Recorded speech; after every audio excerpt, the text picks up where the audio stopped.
Beth yw cymdeithaseg?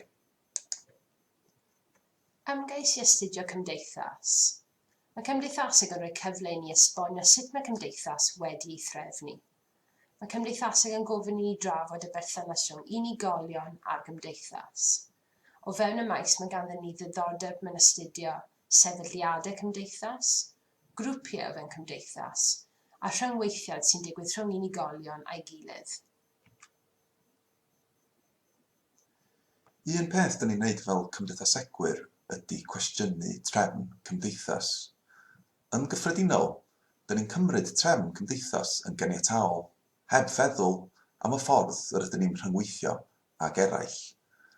Un enghraifft ydy sefyll mewn ciw. Mae hwn yn rhywbeth dyn ni'n gwneud yn gyson, ond dyn ni'n meddwl rhyw lawer am pam ein bod ni'n sefyll mewn ciw. Beth am faterion ehangach y gymdeithas fel anghydraddoldeb cymdeithasol? Ar y cyfan, nid yw pobl yn meddwl rhyw lawer ynghylch pam mae cymdeithas wedi ei threfnu mewn ffordd benodol. Er enghraifft, pam oes yna anghydraddoldeb o fewn y byd gwaith? Pam ydy dynion yn ennill arian ar lefel gwahanol i fenywod? Oes yna wahaniaethau cyflog rhwng menywod a dynion sydd angen ei thrafod ymhellach? Felly gwaith y cymdeithasegydd ydy rhoi y gymdeithas o dan y chwyddwydr a'i astudio mewn ffordd systematig. Os dyn ni'n edrych nôl i ddatblygiad cynnar cymdeithaseg, mae modd i ni fynd nôl at oes yr oleuon neu the Age of Enlightenment. Yn ystod y cyfnod yma, dyma rhai o'r syniadau herio wrth i bobl chwilio am esboniadau newydd i gwestiynu pam fod cymdeithas wedi'w drefnu mewn ffordd penodol.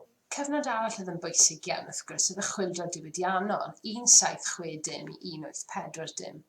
Yn ystod y cyfnod yma, ni'n gweld yr economi gyfalafol yn datblygu. Roedd hi'n gyfnod o drefoli hefyd, lle oedd gymaint o bobl wedi symud o'r wlad i'r ddinas. Ac wrth gwrs oedd yna oblygiadau pellach i hyn. Oedd eu patrymau gweithio nhw wedi newid, oedd yna nifer o gwestiynau gwahanol yn codi. Datblygodd felly cymdeithaseg fel gwyddor, wrth i bobl chwilio am esboniadau ac atebion am drefn newydd y gymdeithas. Ond nid rhywbeth hanesyddol yr eidrwydd ydy cymdeithaseg, ond bwysig i bod ni heddiw yma yn rhoi yn gymdeithas ni, y gymdeithas Gymreig, o dan y chwyddwydr. Yn enwedig wrth i ni edrych ar rhai o'r broblemau sy'n bodoli o fewn cymdeithas.